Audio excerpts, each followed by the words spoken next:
कहानी की शुरुआत होती है पेरिस में, जहां हम जेम्स री नाम के एक आदमी को देखते हैं जो अमेरिकन एम्बेसडर बेनिंगटन का पर्सनल असिस्टेंट था। जब जेम्स बेनिंगटन को एम्बेसी ले जा रहा था तो उसने देखा कि आज उसकी फ्रेंच फॉरेन मिनिस्टर से मीटिंग है। साथ ही वो दोनों एक चेस की गेम भी खेल रहे थे। इसी गेम के बीच जेम्स को एक अर्जेंट कॉल आया जिसमें कुछ खुफिया कोड्स थे। तब ये खुलासा होता है कि जेम्स छुपकर CIA के एक खुफिया एजेंट के तौर पर काम कर रहा है। खैर, अब जेम्स जल्दी से बेनिंगटन को चेस में हराकर अपनी खुफिया जिम्मेदारियों को पूरा करने निकल पड़ा। कुछ ही देर में वो एक अंडरग्राउंड पार्किंग गैराज में पहुंचा, जहां उसने कुछ पलों के लिए अपनी बंदूक को देखा और सोचने लगा कि कभी तो इसे चलाने का मौका मिले। फिर उसने अपने मिशन के हिसाब से ही पास में खड़ी एक BMW कार की लाइसेंस प्लेट बदल दी और फिर थोड़ी दूर जाकर गाड़ी पर नजर रखने के लिए छुप गया। कुछ ही देर में 3 आदमी उस गाड़ी में बैठकर निकल गए और इसी के साथ जेम्स को दिया हुआ ये मिशन पूरा हो गया। बाद में जब जेम्स अपने घर वापस जा रहा था तो उसके हैंडलर ने उसे शाबाशी दी,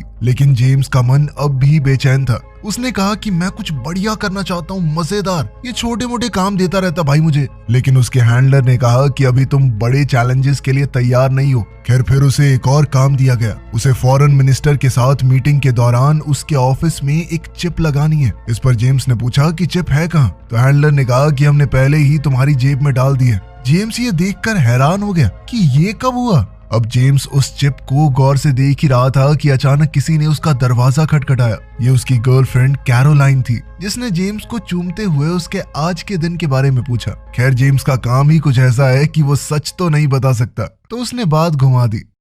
फिर अगले दिन जेम्स का काम काफी आसान हो गया, क्योंकि मीटिंग के दौरान उसे भी ऑफिस के अंदर बुला लिया गया। जब मीटिंग चल रही थी तो जेम्स ने चुपचाप अपनी च्युइंगम की मदद से चिप को टेबल पर चिपकाने की कोशिश की, मगर च्युइंगम टेबल से चिपकी ही नहीं। फिर उसे अगला मौका तब मिला जब मीटिंग खत्म होने के बाद सबने कमरा खाली कर दिया। मौका देखते ही जेम्स ने जल्दी से चिप को टेबल के नीचे स्टेपल कर दिया और वहां से निकल गया। लेकिन जैसे ही जेम्स अपने घर लौटा तो उसकी आंखें खुली की खुली रह गई। उसके कमरे का दरवाजा खुला हुआ था और खून की कुछ बूंदें टपकी हुई थी। उसने लड़ने के लिए एक झाड़ू उठा लिया और संभल कर अंदर कदम बढ़ाए। तभी उसकी नजर कैरोलाइन पर पड़ी, जो बालकनी में खड़ी हुई थी। कैरोलाइन ने हंसते हुए कहा कि जिसे तुम खून समझ रहे हो वो सॉस थी, मैंने आज तुम्हारा फेवरेट खाना बनाया है। ये सुनकर जेम्स ने चैन की सांस ली। कैरोलाइन ने कहा कि मेरे पास तुम्हारे लिए एक खास तोहफा है। मगर उसी पल अचानक से जेम्स को उसके हैंडलर का कॉल आ गया। उसने जेम्स के काम की तारीफ की और कहा कि अगले मिशन के लिए तुम्हें तुरंत एयरपोर्ट जाना होगा।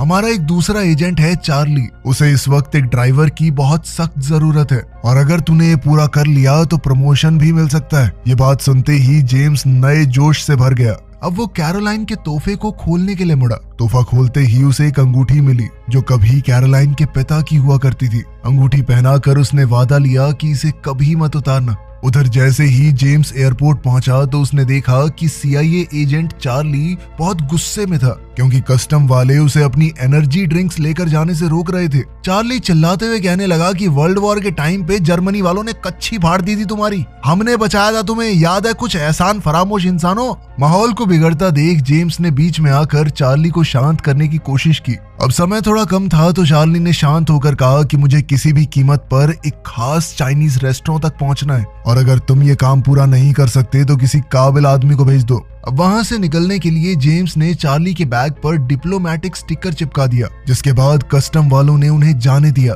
फिर गाड़ी में बैठकर जेम्स सोचने लगा कि चार्ली इन एनर्जी ड्रिंक्स की बॉटल्स के पीछे इतना क्यों पड़ा है, जबकि ये तो किसी भी सुपरमार्केट में बिल्कुल आसानी से मिल जाएंगी। तब चार्ली ने कहा कि इन कैंस के अंदर कोई ड्रिंक नहीं है, मेरी बंदूक के पुर्जे छुपे हुए हैं। और एयरपोर्ट पर यह सारा हंगामा सिर्फ ध्यान भटकाने वाली चाल थी, ताकि कोई ज्यादा शक करके खोल ना दे।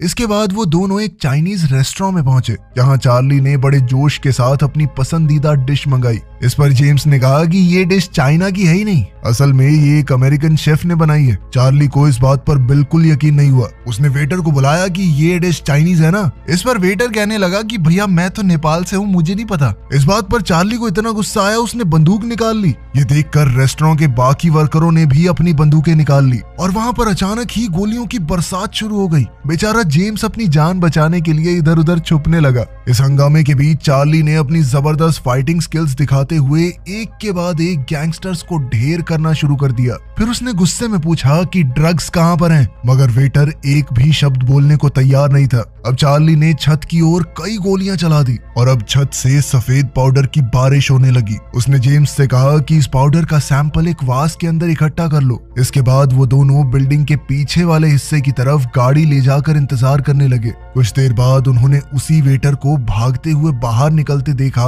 तो दोनों उसका पीछा करने लगे। उस समय जेम्स ने पूछा कि ये सैंपल बाद में सबूत के तौर पे काम आएगा क्या? इस पर चार्ली ने कहा कि ये कोई सबूत नहीं है, बल्कि उनके अगले कदम के लिए एक बहुत जरूरी चीज है। तब चार्ली ने उसे अपना असली मिशन समझाया। असल में उन्हें इस पूरे धंधे को जड़ से खत्म करना है, क्योंकि इसकी वजह से शार्लेट नाम की एक लड़की ओवरडोज की वजह से मर गई। पहले तो जेम्स को लगा कि ये शार्लेट नाम की लड़की चार्ली की कोई लगती होगी और ये आदमी अपनी पर्सनल दुश्मनी निकाल रहा है, पर फिर पता चला कि शार्लेट सेक्रेटरी ऑफ डिफेंस की भतीजी थी और अब वो इस पूरी नशे की तस्करी को खत्म करने पर तुले हुए हैं। वो दोनों उस वेटर का पीछा करते हुए एक सुनसान गली में पहुंचे, जहां वो अचानक से एक बिल्डिंग में जाकर गायब हो गया। फिर चार्ली ने गाड़ी साइड में रोककर एक सुरक्षित डब्बे से हथियार निकालना शुरू किया, लेकिन उसी समय उस इलाके के गैंगस्टर्स उनके सामने आ गए और झगड़ा करने लगे। जेम्स ने कहा कि यहाँ से निकल चलते हैं, लेकिन चार्ली ने कहा कि अपने भाई पे थोड़ा भरोसा रख यार, कुछ होगा तो मैं देख लूंगा।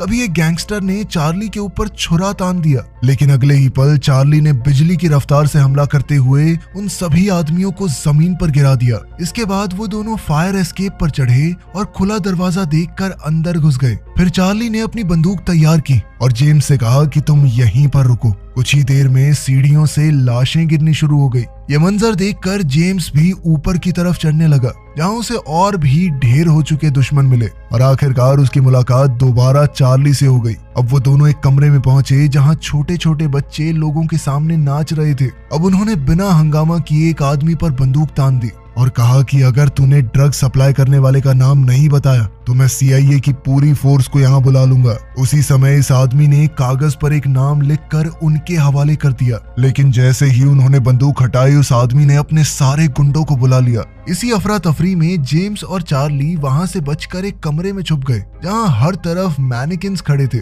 लेकिन यहाँ भी दुश्मनों की गोलीबारी शुरू हो गई तो उन्होंने पलटवार किया और फिर जल्दी से एक जगह पर छुप गए। वहां चार्ली जमीन पर बैठकर दुश्मनों का इंतजार करने लगा और उनके आते ही जबरदस्त निशाने से उन्हें मार गिराया। जैसे ही आखिरी गैंगस्टर उन तक पहुंचने वाला था और चार्ली की बंदूक की गोलियां भी खत्म हो गई, उसी पल जेम्स ने अपनी पिस्टल चार्ली को दी, जिससे चार्ली ने पल भर में खतरे को खत्म कर दिया। इसके बाद जेम्स ने अपने हैंडलर को फोन किया और कहा कि आज का मिशन बड़ा जबरदस्त था, लेकिन साथ ही उसे चार्ली को लेकर चिंता हो रही थी, क्योंकि वो थोड़ा सनकी टाइप का आदमी है, पहले करता है फिर सोचता है और उसके पास इस वक्त ड्रग्स से भरा हुआ एक वास है। हैंडलर ने कहा कि ज्यादा चिंता मत करो, बस चार्ली के साथ रहना, वो सब संभाल लेगा। अगले दिन जेम्स ने देखा कि चार्ली तो इकट्ठा किए हुए व्हाइट पाउडर का इस्तेमाल कर रहा है। चार्ली ने उसे समझाया कि ये सिर्फ दिमाग को शांत करने के लिए है। उसने जेम्स से कहा कि तू भी थोड़ा चख ले ताकि माहौल में आसानी से घुल मिल सके। जेम्स ने पहले तो मना किया, लेकिन फिर चार्ली ने कहा कि तू एक काम कर, वापस ऑफिस में जा, तू उसी काम के लिए बना है। ये सुनकर जेम्स मजबूर हो गया। उसने कहा कि भाई मैंने कभी किए नहीं, कहीं मैं भी डिफेंस सेक्रेटरी की भतीजी की तरह टपक तो नहीं जाऊंगा। इस पर चार्ली ने एक चौंका देने वाला सच सामने रखा। उसने कहा कि कोई डिफेंस सेक्रेटरी की भतीजी नहीं है। तब चार्ली ने साफ साफ शब्दों में बताया उनका मिशन असल में कुछ आतंकवादियों तक पहुंचने का है। खैर फिर थोड़ी देर बाद दोनों एक गली में पहुंचे, जहाँ कुछ आदमी बिल्डिंग के बाहर पहरेदारी कर रहे थे। चार्ली ने जेम्स से कहा कि एक नशेड़ी बन के उनके पास जा और बोल कि कुछ औरतें चाहिए हमें। जेम्स की ऐसी हालत और उनके पास मौजूद ड्रग्स को देखकर उनमें से एक आदमी ने एक औरत को भेजा, जो दोनों को अपने साथ अंदर ले गई। जैसे ही उन्होंने लिफ्ट में कदम रखा तो अचानक दरवाजे बंद होने से ठीक पहले उन्होंने देखा कि कैरोलाइन भी इसी बिल्डिंग में मौजूद थी। ये ख्याल आते ही जेम्स घबरा गया कि उसे यहाँ देखकर कैरोलाइन क्या सोचेगी, लेकिन चार्ली ने कहा कि असल सवाल तो ये है कि तेरी बंदी यहाँ पे क्या कर रही है। अगले ही पल चार्ली एक कमरे में जबरदस्ती घुस गया और क्लाइंट और उसके साथ मौजूद लड़कियों को वहां से निकल जाने को कहा। इसी बीच जेम्स ने भी अपनी बंदूक निकालकर उस आदमी का फोन चार्जर छीन लिया, क्योंकि भाई के फोन में बैटरी कम थी। ये देखकर चार्ली भी खुश हो गया कि वाह, मुर्गी अंडे से निकल गई। इसके बाद चार्ली ने जेम्स को एक दूरबीन देकर पास के एक बैंक पर नजर रखने को कहा। जेम्स फोन पर कैरोलाइन को पूरी बात समझाने की कोशिश कर ही रहा था कि तभी उसकी नजर दो पाकिस्तानी आदमियों पर पड़ी जो बैंक के अंदर जा रहे थे। अचानक दरवाजे की तरफ से जोर जोर से चीखने की आवाज आने लगी और जब जेम्स देखने गया तो इमारत के मालिक ने उन पर अचानक हमला कर दिया। चार्ली आराम से ये सब देख रहा था। जेम्स ने थोड़ी देर तो मार खाई, लेकिन फिर चार्ली बीच में आ गया और दोनों हमला करने वालों को गोली मार कर वहीं ढेर कर दिया। बिना वक्त गवाए दोनों फिर से उन दो पाकिस्तानी आदमियों का पीछा करने लगे जो अब बैंक से निकलकर एक वैन में जा बैठे थे। चार्ली ने अपनी घड़ी से एक सिग्नल भेजा ताकि गाड़ी को ट्रैक किया जा सके। अब वैन उन्हें शहर के खस्ता हालत इलाके तक ले गई जहां कुछ गैंगस्टर्स एक इमारत के बाहर पहरा दे रहे थे। जेम्स और चार्ली कस्टमर बनकर ड्रग्स खरीदने का नाटक करते हुए पैसे दिखाने लगे। तब उनमें से एक आदमी उन्हें अंदर ले गया और उन्हें कहा कि यहीं रुकिए, मैं अपने बॉस को लेकर आता हूँ। लेकिन अंदर पहुंचते ही उनका सामना कुछ जवान गैंगस्टर्स से हुआ जिन्होंने उन्हें बंदूक की नोक पर रखकर घुटनों पर बैठने को कहा। उन्होंने कहा कि अपना सारा सामान हमारे हवाले कर दो। इसमें जेम्स की वो अंगूठी भी शामिल थी जो कैरोलाइन ने उसे तोहफे में दी थी। फिर गैंग का सरदार राशिद वहां आया और उसने जेम्स की अंगूठी अपने कब्जे में लेकर कहा कि बदले में 1 ग्राम माल दे सकता हूँ। लेकिन चार्ली ने बिना डरे 1 किलो की मांग की। अब इन लोगों को देखकर राशिद को थोड़ा शक होने लगा। तब उसने अपनी बंदूक निकाल ली, लेकिन चार्ली ने पल भर में उसी की बंदूक उसके ऊपर तान कर माहौल और ज्यादा तनाव भरा कर दिया। जेम्स ने तुरंत इशारा किया कि 1 किलो से ज्यादा ड्रग्स रखने से 15 साल से भी ज्यादा की जेल हो सकती है। इसी बात से उसके दिमाग में एक तरकीब आई और उसने ड्रग्स से भरा हुआ वो वाज जमीन पर पटक कर तोड़ डाला, जिससे घबरा कर गुंडे इधर उधर भागने लगे। और इसी अफरा तफरी का फायदा उठाकर जेम्स ने राशिद का सामना किया। उसने राशिद से अपनी अंगूठी वापस मांगी और फिर उसे पीटते हुए ले भी ली। उन्होंने राशिद पर दबाव डाला कि वो उन्हें ऊपर वाले फ्लैट तक ले जाए जहां कुछ आतंकवादी मौजूद थे। फिर वो दोनों जबरदस्ती एक बुजुर्ग आदमी के घर में घुस गए और उसे भरोसा दिलाया कि हमारा कोई गलत इरादा नहीं है। हैरानी की बात तो ये थी कि बिना घबराए वो बूढ़ा आदमी कहने लगा कि चाय पियेंगे आप।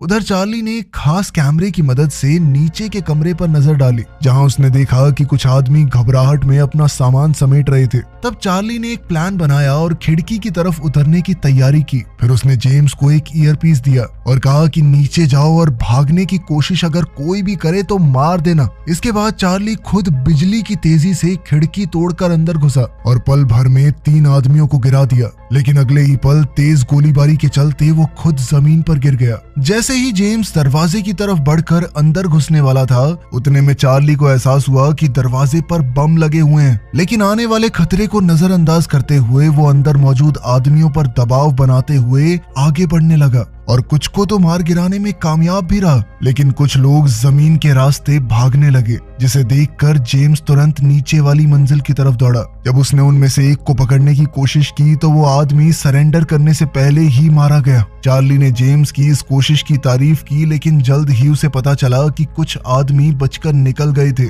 और बाहर एक गाड़ी उन्हें लेने के लिए आ पहुंची थी। वो जानता था कि उनके पास गाड़ी तक पहुंचने का वक्त नहीं है, इसलिए चार्ली ने पास में मेज पर रखी एक विस्फोटक जैकेट तैयार की और जैसे ही भागते हुए आदमी गाड़ी के पास पहुंचे, उसने ऊपर से जैकेट गिरा दी, जिससे एक जबरदस्त धमाका हुआ और गाड़ी के साथ साथ सारे आतंकवादी भी उड़ गए। धमाके के बाद पुलिस के पहुंचने से पहले चार्ली ने पूरे अपार्टमेंट में बिखरे हुए सबूत इकट्ठा किए। उधर जेम्स ने शीशे में अपने खून से सने शरीर को देखा तो वो खुद को साफ करने लगा। तभी उसकी नजर एक दीवार पर पड़ी जिस पर उसकी ही तस्वीर चिपकी हुई थी। इससे एक बात तो साफ हो गई कि जितना वो सोच रहा था वो उससे कहीं ज्यादा गहराई तक इस खेल में फंस चुका है। तभी अचानक उन्हें 10वीं मंजिल से पुलिस के आने की आवाज सुनाई दी तो जेम्स ने कहा कि उन्हें तुरंत पुलिस वालों को आगाह करना चाहिए क्योंकि ये दरवाजा खुलते ही फट जाएगा। लेकिन चार्ली ने उसे पकड़कर रोक दिया। अगर तू गया तो आतंकवादी समझ के मार देंगे तुझे। जेम्स की पूरी कोशिश के बावजूद भी पुलिस वालों को बचा पाना मुमकिन नहीं था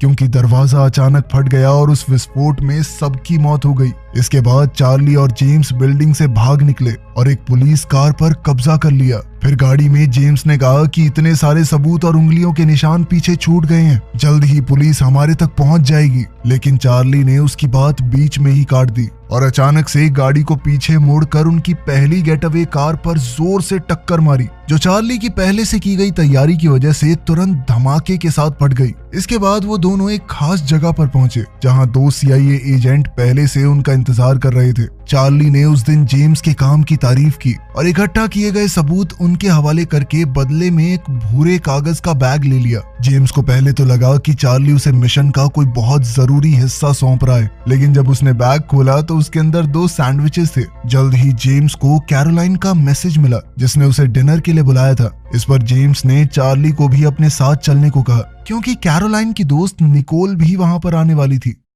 फिर डिनर के दौरान चार्ली को एक फोन कॉल आया। उसने म्यूजिक थोड़ा तेज कर दिया ताकि वो अपनी बातचीत बाकी सबसे छुपा सके। डिनर में हंसी मजाक चल रहा था जहां चार्ली ने बताया कि हाल ही में उन्होंने एक आतंकवादी नेटवर्क को खत्म कर दिया है, लेकिन साथ ही उसने ये भी कहा कि हो सकता है अभी और भी लोग बचे हुए हों। तभी अचानक निकोल को एक कॉल आया जिसे उठाकर उसने सिर्फ इतना कहा कि नहीं, रोज नहीं है यहाँ पे। ये सुनते ही चार्ली एकदम सीरियस हो गया। उसने अपनी बंदूक उठाई और सीधा निकोल को गोली मार दी। तब सच का खुलासा हुआ कि रोज एक कोड वर्ड था जो उस नेटवर्क से जुड़ा हुआ था जिसे वो लोग ट्रैक कर रहे थे। साथ ही उसे कई सारे आतंकवादियों के फोन्स में निकोल नाम का एक कॉन्टैक्ट मिला था। ये सब सुनकर जेम्स को लग रहा था कि चार्ली पागल हो चुका है, लेकिन चार्ली अपनी बात पर अड़ा रहा। उसने एक छुपा हुआ ट्रैकर भी निकाल के दिखाया। चार्ली का तो मानना था कि कैरोलाइन भी उन सब से मिली हुई है, लेकिन जेम्स को भरोसा दिलाने के लिए चार्ली ने कहा कि इसकी दी हुई अंगूठी चेक कर। जैसे ही अंगूठी को रेडियो के पास ले जाया गया तो सिग्नल में थोड़ी गड़बड़ हुई।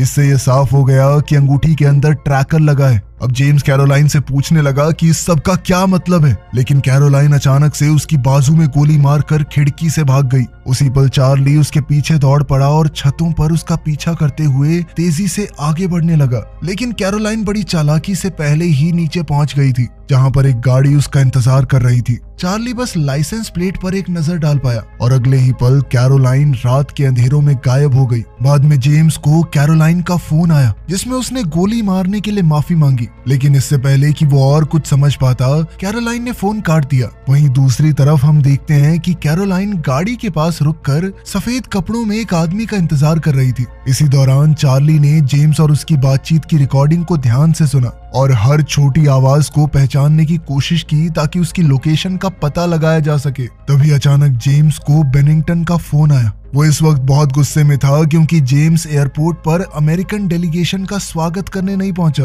उसी समय चार्ली का दिमाग ठनका। उसने कहा कि हो सकता है ये आतंकवादी यूएस डेलीगेशन के ऊपर ही हमला करने का प्लान बना रहे हो। जेम्स ने कहा कि पहले इस बारे में थोड़ा अच्छे से सोच लो, मगर चार्ली जल्दी से एक दूसरे CIA एजेंट के साथ तुरंत निकल पड़ा। उधर जेम्स को अभी भी ये समझ नहीं आ रहा था कि अगर इन आतंकवादियों का निशाना यूएस डेलीगेशन था तो फिर उन्होंने उसके घर में ट्रैकर क्यों लगा रखे थे। उसका मन बार बार कह रहा था कि कोई और ही बात है। उधर चार्ली और CIA एजेंट्स जैसे जैसे डेलीगेशन के करीब पहुंच रहे थे तभी चार्ली की नजर उसी गाड़ी पर पड़ी जो कैरोलाइन को लेकर भागी थी। ड्राइवर ने उन्हें देखते ही गाड़ी दौड़ाना शुरू कर दिया और अब हाईवे पर चूहे बिल्ली का खेल शुरू हो गया। चार्ली उनके करीब नहीं पहुंच पा रहा था तो वो हथियार मांगने लगा, जिस पर एक एजेंट ने उसे ग्रेनेड लॉन्चर दिखाया। इधर जेम्स अपने घर के अंदर सुराग ढूंढ रहा था। तभी अचानक उसे एक स्केच मिला जिससे उसकी घबराहट और बढ़ गई। दूसरी तरफ चार्ली निशाना लगा ही रहा था कि तभी अचानक जेम्स का उसे एक कॉल आया।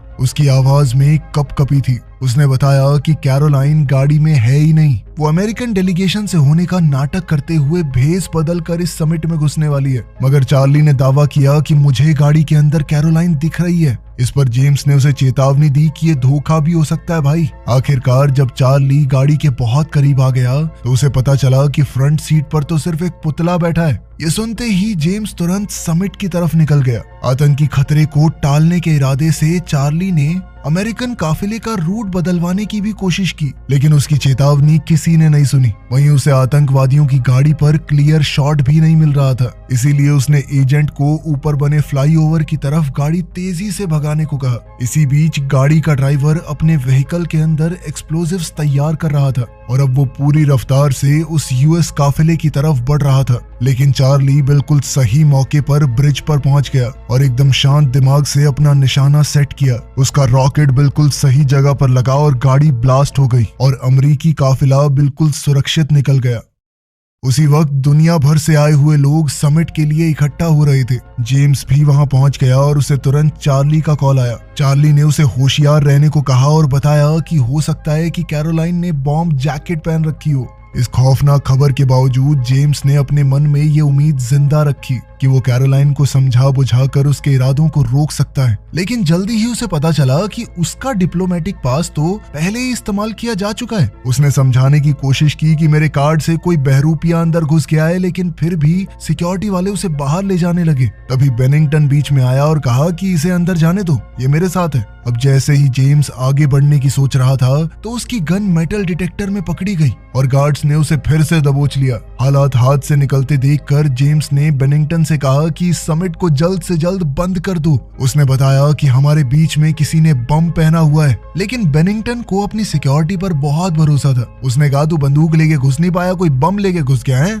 आखिर में मायूस होकर जेम्स ने कहा कि ये बॉम्बर कोई और नहीं बल्कि मेरी मंगेतर है। जेम्स ने बेनिंगटन से कहा कि प्लीज मेरा भरोसा करो। इतना सुनने के बाद बेनिंगटन ने जेम्स की बंदूक लेकर उसे बिल्डिंग में जाने की इजाजत दे दी। फिर जैसे जैसे दुनिया भर के मिनिस्टर वहां अंदर दाखिल हो रहे थे तो जेम्स की नजर एक ऐसी औरत पर पड़ी जिसने बिल्कुल वैसे ही ड्रेस पहनी हुई थी जिसका स्केच उसे अपने घर में मिला था। लेकिन वो पल भर में ही बाकी लोगों की भीड़ में गायब हो गई। अब वक्त को हाथ से फिसलता देखकर जेम्स ने बिना सोचे समझे पास खड़े एक एजेंट से उसका हथियार छीन लिया, जिससे पूरे हॉल में अफरा तफरी मच गई। इसी हंगामे के बीच जेम्स ने कैरोलाइन को उसकी हील्स देखकर पहचान लिया और बंदूक तान कर उसका रास्ता रोक लिया। अब कैरोलाइन के पास भागने का मौका तो था नहीं, तो उसने अपने शरीर पर बंधा हुआ बम दिखाया। जेम्स बेचैन होकर उसे सरेंडर करने के लिए बार बार कहता रहा। उसने कैरोलाइन को यकीन दिलाया कि मैं तुम्हें बचाने का रास्ता निकाल सकता हूँ, लेकिन कैरोलाइन के ऊपर कोई असर हो ही नहीं रहा था। पर फिर भी जेम्स ने कैरोलाइन को ये भरोसा दिलाने की कोशिश की कि हम मिलकर इस सब से निकल सकते हैं। मैं तुमसे बेइंतहा मोहब्बत करता हूँ, मत करो ऐसा। एक बार को तो ऐसा लगा मानो कैरोलाइन उसकी बात समझ पा रही हो, पर जब कैरोलाइन नहीं मानी तो जेम्स को मजबूरन उसके सर पर गोली मारनी पड़ी। जेम्स ने वहां मौजूद बाकी सबको तो बचा लिया था, लेकिन उसके दिल के हजारों टुकड़े हो चुके थे। वो सच में कैरोलाइन से बहुत प्यार करता था, लेकिन अपने देश के लिए उसने प्यार को कुर्बान